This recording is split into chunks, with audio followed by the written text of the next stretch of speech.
Welcome back to the channel. My name is Abhijeet and I am a software engineer.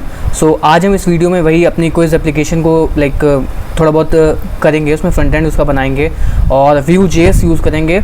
और Vue.js before starting let me give you what is Vue.js। Vue.js एक front end framework है जैसे react view और react angular और बहुत सारे other frameworks हैं। But Vue.js एक इतना ज़्यादा अच्छा फ्रेमवर्क है कि इतना ज़्यादा यूज़र फ्रेंडली फ्रेमवर्क है, मतलब आप अगर उसको प्रैक्टिस में लेकर के आओगे तो बहुत आसानी से उसको मास्टर कर सकते हो और बहुत ज़्यादा पावरफुल है। तो Vue.js में हम अभी कंपोनेंट बेस में नहीं जाएंगे कि हर एक चीज़ को कंपोनेंट में तोड़ें। हम उसको Vue.js को एज अ CDN यूज़ करेंगे और कैसे एक क्विज एप्लीकेशन कंप्लीट बना सकते हैं Django Vue.js यूज़ करके, तो उस चीज़ को हम देखेंगे। So before starting the video, if you don't know what's Newton school एक ई-लर्निंग प्लेटफॉर्म है जहाँ पे आपको कंप्लीट फुल स्टैक डेवलपर बनने की ट्रेनिंग दी जाती है। ये कंप्लीट 6 मंथ लॉन्ग ट्रेनिंग होती है। इसमें आपको front end back and technology सिखाई जाती हैं और बहुत सारी टॉप कंपनीज़ हैं जो न्यूटन स्कूल से रिक्रूट करती हैं। जैसे कि आप देख पा रहे होगे टेस्टिमोनियल में थॉटवर्क होगी, टॉपर होगी, 11 होगी, रैपिडो होगी, मीशो होगी, ड्रीम 11 होगी, अनअकैडमी होगी। ये सब टॉप प्रोडक्ट बेस्ड कंपनी है जो न्यूटन स्कूल से हायर करती हैं, ठीक है। और रिसेंटली न्यूटन स्कूल ने लॉन्च पैड इनिशिएटिव स्टार्ट किया है जिसको भी कोडिंग, प्रोग्रामिंग, प्रोजेक्ट डेवलपमेंट ये सब चीज़ें सीखनी है तो बहुत आसानी से वो सीख सकता है। सो स्टार्ट करते हैं आज का वीडियो। जिसने पहले के वीडियो नहीं देखे होंगे वो डेफिनेटली पहले की वीडियो देख लेगा तो उसे ज़्यादा चीज़ें समझ में आएंगी। सो अभी हमने क्या किया, एक होम एक राउट बनाया हुआ है, होम एक फंक्शन बनाया है जिसमें home.html हम रेंडर करवाएंगे, ठीक है। अब क्या करते हैं, सबसे पहले अगर मैं python manage.py रन सर्वर करता हूँ, python manage.py रन सर्वर करता हूँ तो उसका भी फ्रंट एंड बनाएंगे। नेक्स्ट वीडियो में इसको फाइनली ख़त्म कर देंगे, ठीक है। तो क्या होता है जब मैं इसका, ठीक है, तो इसका फ्रंट एंड बनाते हैं तो इसमें करते हैं क्या, एक बार इसको करते हैं रीलोड, ओके। सो रीलोड करते हैं तो उसके बाद हमने क्या कर दिया, home.html को रिटर्न करवा दिया। अब इसमें यूज़ करेंगे क्या, बूटस्ट्रैप। तो गेट बूटस्ट्रैप की वेबसाइट पे चलते हैं और यहाँ से इनका जो बॉयलर प्लेट है उसको करते हैं कॉपी। सो चलते हैं यहाँ से, इसको करते हैं कॉपी, उसके बाद चलते हैं इस पर कर देते हैं पेस्ट HTML में, home.html में, ओके। सो अब हमारा जो पेज है जो अपना HTML वाला पेज है वो अपना बूटस्ट्रैप यूज़ कर रहा है, ठीक है। आप देख पा रहे होगे हेलो वर्ल्ड लिख करके आ रहा है बूटस्ट्रैप की वजह से, ओके। सो अब क्या, इसमें जावास्क्रिप्ट की में कोई ज़रूरत नहीं क्योंकि हम Vue.js यूज़ करेंगे अपार्ट फ्रॉम दिस। और यहाँ पे टाइटल में लिख देते हैं Django क्विज आप करके। अब क्या करते हैं, हम यहाँ पे हमें वो देना पड़ेगा कि आप किस कैटेगरी की क्विज देना चाहते हो, ठीक है। तो उसके लिए चलते हैं कि यहाँ पे एक बॉक्स बना लेते हैं, डिव क्लास ऑफ कंटेनर और mx ऑटो। उसके बाद में यहाँ पे div class of col md of 6 और यहाँ पे एक सेलेक्ट बॉक्स होगा तो div class div class of form group और यहाँ पे आएगा select class of form control. Then उसके बाद में फॉर्म कंट्रोल आने के बाद यहाँ पे हमारी सारी के सारे ऑप्शंस दिखाई पड़ेंगे। तो ऑप्शंस में कर देते हैं ऑप्शन वैल्यू, यहाँ पे अभी लिख देते हैं एक चूज़ करके। अब इसको एक बार रीलोड करते हैं तो आप देख पा रहे होगे तो एक अच्छा सा ये खुल करके आ चुका है। अब इस mx ऑटो को हमें लगता है यहाँ पे पेस्ट करना पड़ेगा। अब इसको जब रीलोड करेंगे तो ये सेंटर अलाइन आ चुका है।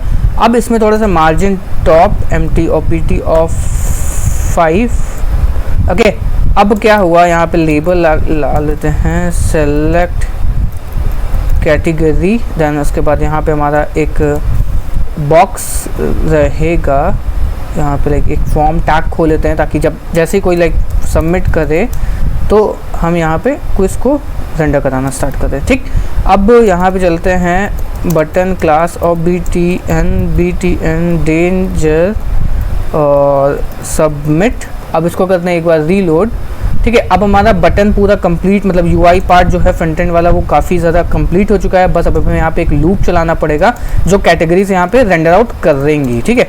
तो यहाँ पे क्या करते हैं, यहाँ पे एक फॉर लूप चलाते हैं, for category in categories, okay. उसके बाद यहाँ पे करते हैं एंड फॉर, ओके। उसके बाद में यहाँ पे हमें करना पड़ेगा क्या, ऑप्शन वैल्यू ऑफ कैटेगरी। अब जो हमने मॉडल में सेव क्या करके रखा हुआ है, कैटेगरी डॉट कैटेगरी नेम करके यहाँ पे कैटेगरी डॉट नेम करेंगे। उसके बाद फिर यहाँ पे करेंगे क्या, कैटेगरी डॉट कैटेगरी नेम। अब बस हमें क्या करना पड़ेगा, बैकएंड से हमें सारी कैटेगरीज फेच करके कॉन्टेक्स्ट के जरिए यहाँ पे भेजनी पड़ेगी, ठीक है। तो कॉन्टेक्स्ट में लिखते हैं categories is equal to category dot objects dot all, फिर यहाँ पे कॉन्टेक्स्ट में इसको कर देते हैं पास, ठीक है। अब इसको करते हैं रीलोड। तो आप देख पा रहे हो कि सारी की सारी कैटेगरीज यहाँ पे जानी तो चाहिए थी। एक बार रीलोड करते हैं, नहीं आ रही क्योंकि यहाँ पे हमने शायद कुछ गलती करके रखी है, फॉर स्पेलिंग मिस्टेक, कोई नहीं। तो अब यहाँ पे सारी कैटेगरीज आ गई। अब हमें यहाँ पे क्या करना है, जैसे ही ये जैंगो पे सेलेक्ट करता है तो हमें रिडायरेक्ट कर देना है क्या, उसको अलग पेज पे। तो अलग पेज पे रिडायरेक्ट करने के लिए हम क्या करेंगे, इसमें चेक करेंगे यहाँ पे जैंगो में if request dot gate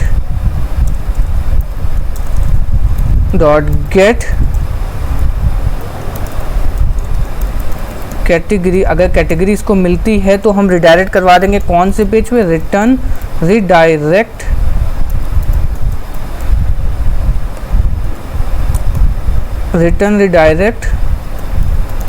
quiz और जो भी हमारे पास कैटेगरी आई होगी, ठीक है, कैटेगरी जो भी हमारे पास आई होगी। अब उसके बाद में यहाँ पे एफ स्ट्रिंग यूज़ करनी पड़ेगी हमें।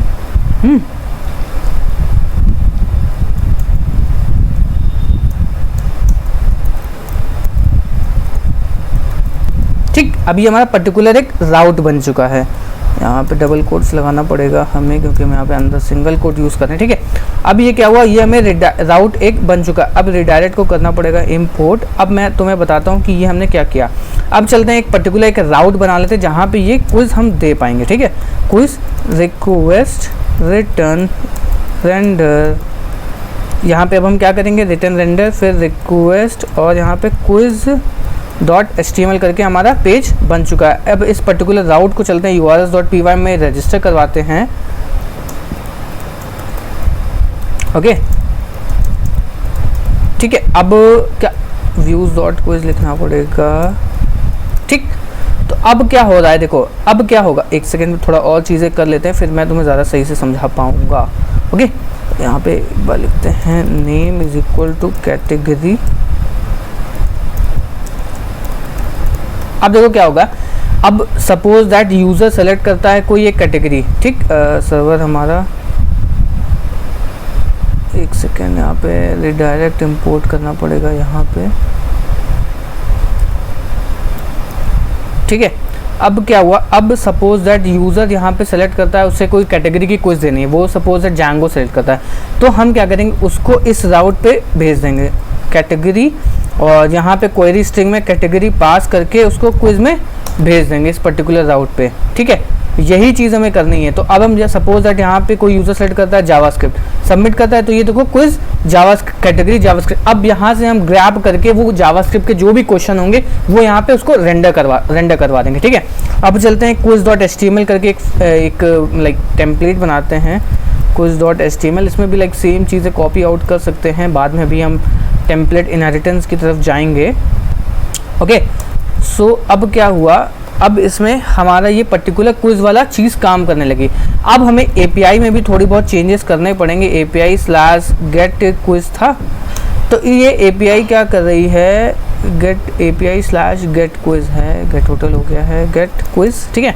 सो अब ये क्या कर रहा है, ये सारी क्विज हमें दे रही है, ठीक है। जैंगो के हो गए भले, या फिर कोई जावास्क्रिप्ट का क्विज हो गया। अब हमें यहाँ पे करना क्या है, जिस हिसाब से कैटेगरी यहाँ पे पास होगी उस हिसाब से हमें क्वेश्चन को क्या करना पड़ेगा, रेंडर करना पड़ेगा। सपोज दैट अगर मैं यहाँ पे जावास्क्रिप्ट लिखता हूँ तो मुझे सिर्फ और सिर्फ जावास्क्रिप्ट के क्वेश्चन दिखाई पड़े, जैंगो या फिर कोई अदर प्रोग्रामिंग के क्वेश्चन नहीं दिखाई पड़े। उसके लिए मुझे क्या करना पड़ेगा, यहाँ पे एक जो ये हमने मेथड लिखा हो इसको करना पड़ेगा थोड़ा सा ओवरराइड। तो जब हम ये कर रहे हैं list question dot question obj dot all, उसके बाद में हमें यहाँ पे बस करना पड़ेगा if request dot gate dot category, और लिस्ट हमें यहाँ से हटाना पड़ेगा। उसके बाद में बस हमें यहाँ पे करना पड़ेगा क्या, question OBJ is equal to question OBJ dot filter, और जो भी लाइक हमने कैटेगरी अंडरस्कोर नेम कैटेगरी, तो उस पर हमें उस पर्टिकुलर क्वेश्चन को फिल्टर करके लाना पड़ेगा। तो कैटेगरी पे आके फिर हमें लिखना पड़ेगा category underscore name underscore I contains equal to particular ये जो कैटेगरी होगी, ठीक है। Okay, so I hope like ये चीज़ें समझ में आ रही होंगी। ओके, अभी एक बार मैं तो फिर से बता देता हूँ कि क्या हो रहा है। उसके बाद में अगर कोई नहीं आता है तो हमें इस पर्टिकुलर चीज़ को लिस्ट में कन्वर्ट करके दे देना होगा, ठीक है। अब देखो क्या करें, अगर कोई कैटेगरी यहाँ से पास हुई है, सपोज दैट इस पर्टिकुलर राउट पे गए, हमने कैटेगरी में जावास्क्रिप्ट पास करी है, अगर वहाँ पे जावास्क्रिप्ट आता है तो हम क्या करें, क्वेश्चन ऑब्जेक्ट को फिल्टर करके ला रहे हैं। क्वेश्चन ऑब्जेक्ट में कैटेगरी हमने किसमें स्टोर करवा के रखी हुई है, कैटेगरी हमने स्टोर करवा के रखी हुई कैटेगरी मॉडल में। अगर हमें क्वेश्चन के अंदर कैटेगरी फॉरेन की है तो क्वेश्चन ओबीजे डॉट कैटेगरी करना पड़ेगा, क्वेश्चन ओबीजे डॉट कैटेगरी करना पड़ेगा कि नहीं करना पड़ेगा, करना पड़ेगा। जैसे ही क्वेश्चन ओबीजे डॉट कैटेगरी करेंगे तो उसके अंदर के एट्रीब्यूट को हम एक्सेस कर पाएंगे, तो डबल अंडरस्कोर लगाना पड़ता है। अगर कोई फॉरेन की का डेटा हम जैंगो के अंदर एक्सेस कर रहे हैं तो हमें डबल अंडरस्कोर लगाना पड़ता है कि नहीं लगाना पड़ता है, लगाना पड़ता है। तो हमने क्या किया, question OBJ dot category question OBJ dot category question OBJ category, ठीक है। उसके बाद double underscore category name, double underscore से हम फॉरेन की का डेटा को एक्सेस करते हैं, डबल अंडरस्कोर लगाया। उसके बाद हमें क्या करना, आई कंटेंस जैंगो का एक फिल्टर मेथड होता है, लाइक ऑपरेटर होता है एसक्यूएल का, अगर जिसको फेमिलियरिटी होगी वो क्या करता है, उसके अंदर अगर जावास्क्रिप्ट किसी भी कैटेगरी के अंदर एग्जिस्ट कर रहा होगा, जावा एग्जिस्ट कर रहा होगा, तो वो ला करके उसको दे देगा। अब इस एपीआई को पर्टिकुलर हम टेस्ट करके देखते हैं। अब क्या हुआ, देखो जावास्क्रिप्ट क्वेश्चन आ रहे हैं, अगर मैं यहाँ पे सिर्फ और सिर्फ जावा लिखूंगा तो ये जावास्क्रिप्ट प्लस जावा के क्वेश्चन ला करके देगा। अगर जावा हमने यहाँ पे इस तरीके का लिख करके रखा होगा, हाँ शायद हमने जावा के क्वेश्चन को नहीं लिखा हुआ है, ठीक है। अगर हम कोई कैटेगरी नहीं पास करेंगे तो हमें ये सारे क्वेश्चन ला करके देगा, ठीक है। जावा के क्वेश्चन हमने शायद ऐड नहीं किए हैं, इस वजह से वो नहीं दे रहा। आई कंटेंट्स में जावा के भी क्वेश्चन होते तो वो ला करके दे देता अगर हम जावा के कोई क्वेश्चन ऐड करते हैं, ठीक है। तो अब तुम्हें समझ में आया होगा, अब हमारी पर्टिकुलर एपीआई हमारी चल चुकी है।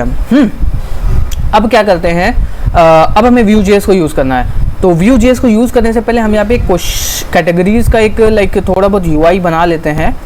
तो क्वेश्चंस का UI बना लेते हैं, उससे पहले Vue.js को यूज़ कर लेते हैं,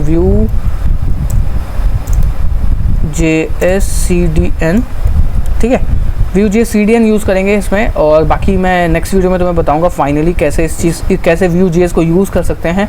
क्योंकि Vue.js भी जो है वो तुम्हारा जिस तरीके की Django टेम्पलेट एडिटर यूज़ करता है, जैसे Django इस तरीके की यूज़ करता है, तो Vue.js भी इस तरीके की टेम्पलेट एडिटर को यूज़ करता है। मतलब Vue.js का जहाँ जहाँ कोड लिखा होगा इस तरीके का, तो वो रिप्लेस कर देगा Vue.js से। तो उस चीज़ का हमें ध्यान देना पड़ेगा, क्योंकि दोनों लाइक एक चीज़ यूज़ कर रहे हैं, तो या तो हमें Django के डेलिमिनेटर को चेंज करना पड़ेगा या तो Vue.js के।